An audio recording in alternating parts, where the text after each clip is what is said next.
Hey, I'm your host, Melissa, and I want to welcome you to Not Your Average Blonde podcast. I'm here to show you how to elevate your life to become the best version of yourself. I want to take you along your journey to be anything but average and step into your confidence era. Join me each week by subscribing and listening to Not Your Average Blonde podcast, and let's begin our journey to become anything but average.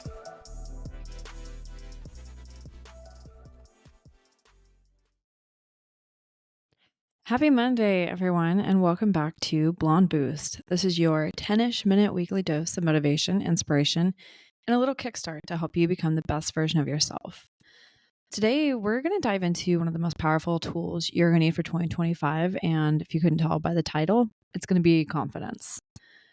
Now listen, confidence isn't just about standing tall or looking good in a room. It's about how you feel when you look at yourself in a mirror. It's how you show up when nobody's watching. It's believing in your worth and your abilities and your capacity to create the life that you want. So, if you're ready to leave behind self-doubt, fear, and playing small in 2024, we've all been there and I'm sure we've all had our moments. This episode is going to be for you to help transform yourself a bit more for 2025. So today I just wanted to break down exactly how you can walk into 2025 with unshakable confidence. So to start, why does confidence matter? It's a genuine question. There's a lot of misperceptions about it and stuff, but ultimately confidence, it's the foundation of every great thing you'll accomplish. Think about it. Every time you've taken a risk, said yes to an opportunity, or pursued a goal, what was driving you? That was confidence, even if it was just a tiny spark. But here's the thing. A lot of people confuse confidence with arrogance. They think it's something that you're just born with. And I want to tell you that that's not true at all. Confidence, it's a skill. It's something that you build and something that you cultivate. It's something that you can create. And the best part is you don't need to feel 100% confident to be able to take action. Sometimes, actually a lot of times, the action comes first and then the confidence is what follows. Confidence becomes a byproduct of action. When I was in college, I used to be a fitness instructor. And I remember when I first started teaching, I remember feeling unsure of myself. I was in a very chaotic period of my life. My confidence was rocked pretty good. I was going through a divorce. I'd lost a lot of friends. It was just such a terrible period of my life. But with fitness, I've been pretty active in fitness the entirety of my life. And I help teach fitness on the side to help pay some of my bills and stuff like that. And it's also a great way to get in a workout and meet people. It was just overall, it was just great for me. But as I've done fitness the entirety of my life, and I'm here getting ready to teach people, and remembering I'd done the training, I'd practiced endlessly, I knew my stuff. But walking into the studio for to teach my first class, man, my heart was pounding. I remember having thoughts popping in of what if someone asks a question that I can't answer? What if I don't think I'm good enough? But I end up showing up anyway. And you know what? Halfway through as I'm teaching, I realized no one was questioning me. In fact, people, they were smiling, they were engaged. And I even had some people that thanked me afterwards, and had several people that repeatedly came back to my class. How cool was that? And that's when it hit me that confidence, it doesn't come from knowing everything.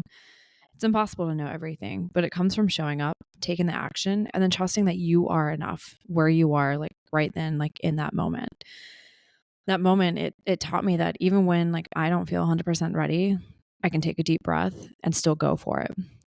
And confidence is what is built when you have those moments of, bravery, of action, of, stepping up and being there, in that moment, even if you don't 100% feel like it, because it's not about perfection. It's about showing up. So many periods of life, I doubted myself at first, but I leaned into the process and took one step at a time. And with each little win, my confidence continued to grow. And there's so many different lessons I can apply that in my life. And I'll share more of those as I continue this podcast. And I'm sure there's many that you can think of as well too.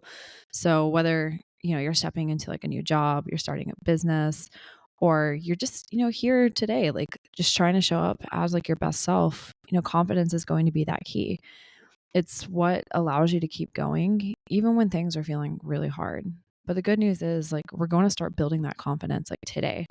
So excited that you tuned into this like episode, especially for starting off in like 2025. So the next like part I want to share with you is give you some like practical steps on like how to build your confidence. So one of the first steps I like to do is, well, especially as we're getting ready to go into a new year, is reflect on like your wins from 2024. Look back at what you've already accomplished, because I promise you, even if this year felt hard or like you weren't doing enough, you've had plenty of wins. I promise you they're there, even if they're small.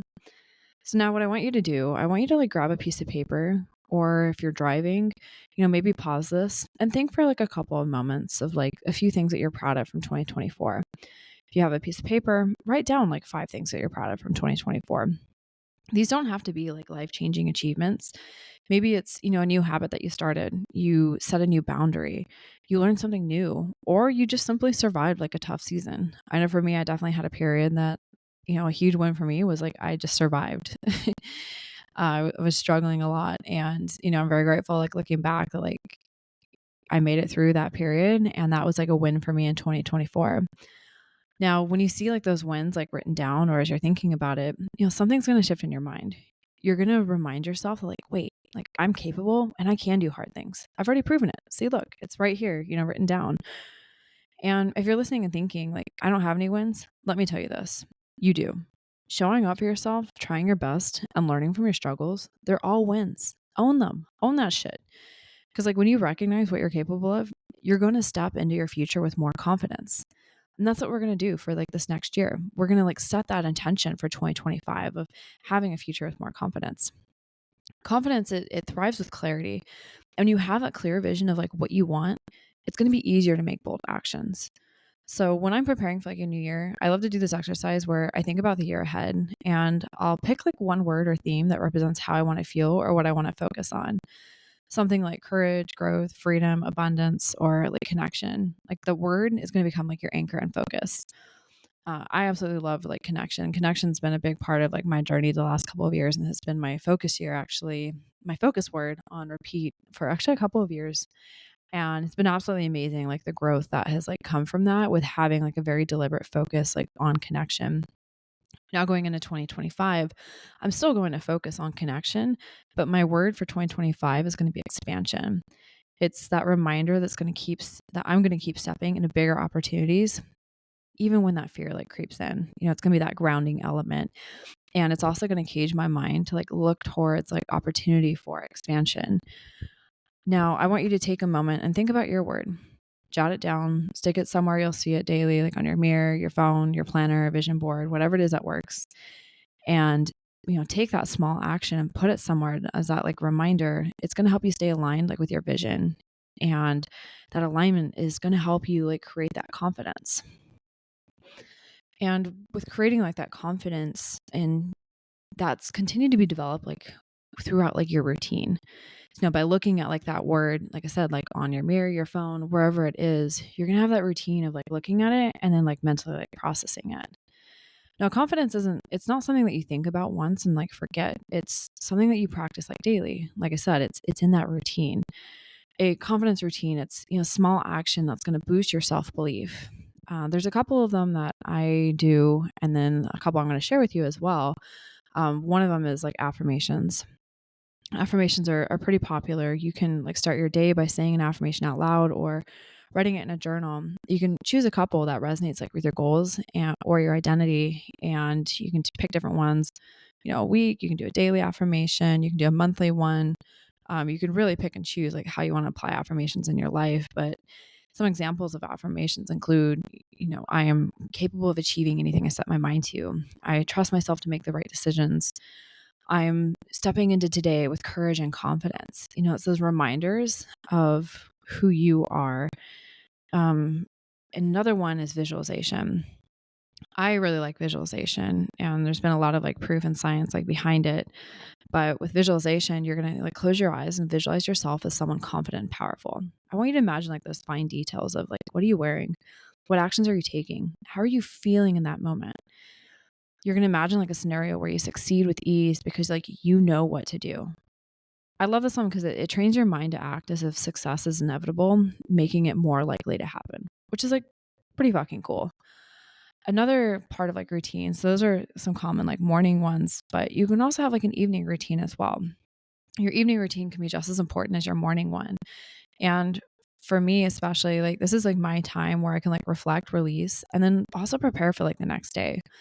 So two things that you can do is, like journaling, like journal your wins at like the end of each day, like write down 3 to 5 things that like went well, like today.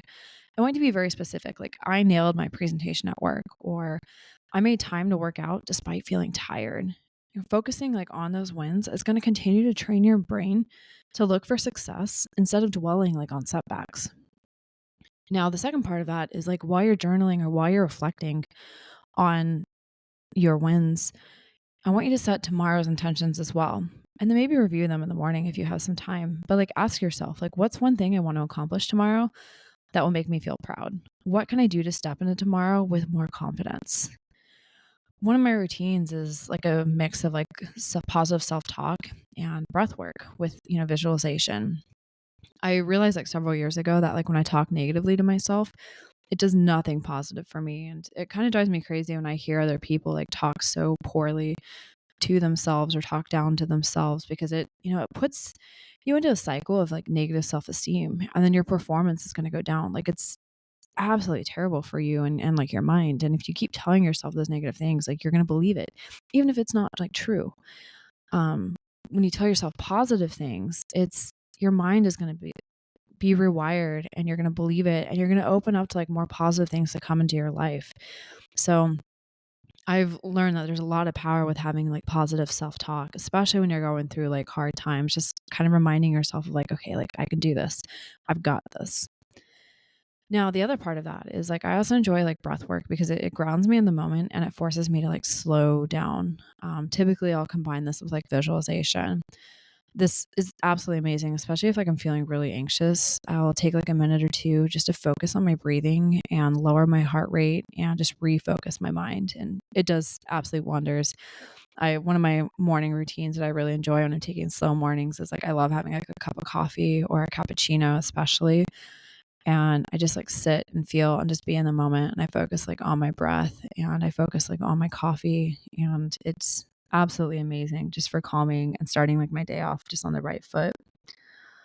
Another thing, going back to like morning routines is when I'm, like I said, slowing down, having the coffee. I typically will actually do that like on the weekend. So not necessarily a morning routine, but maybe like a mid-morning routine or late morning, if I woke up like late.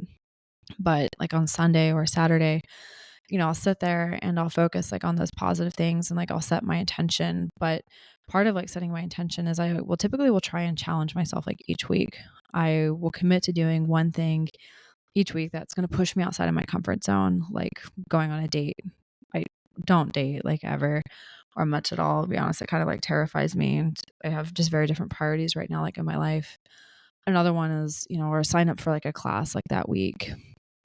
Could be, saying no to something that doesn't align with my goals, or setting a time to like go out to eat dinner alone at a nice restaurant, or plan a solo trip abroad. It can be as small or as big as you want. Those are just a few examples. But each time that like you challenge yourself, it's going to build resilience and reinforce your ability to handle discomfort. All of these things like may sound simple, but it's those small actions repeated over time that's going to rewire your brain to help you feel more empowered and to embrace like the challenges that come with life, both big and small. The key here with confidence is consistency. Pick one habit and then commit to it every day for January. You'll be amazed at like how quickly you start to feel more confident. And building confidence it's not about like perfection. It's about that consistent effort. The small intentional actions they're going to compound over time, making you feel more capable and self-assured like each day. Confidence isn't something that you like wait around for. It's something that you actively choose. It's something that you create. Every time you take a step forward, no matter how small, you're proving to yourself that you can. So I'm coming up on time. I think about like 14-ish minutes here, but I'm going to like close this down. But as you like step into 2025, I want you to remember this, that like you're capable of so much more than you think. And the only person who needs to believe in you is you. Fuck everyone else.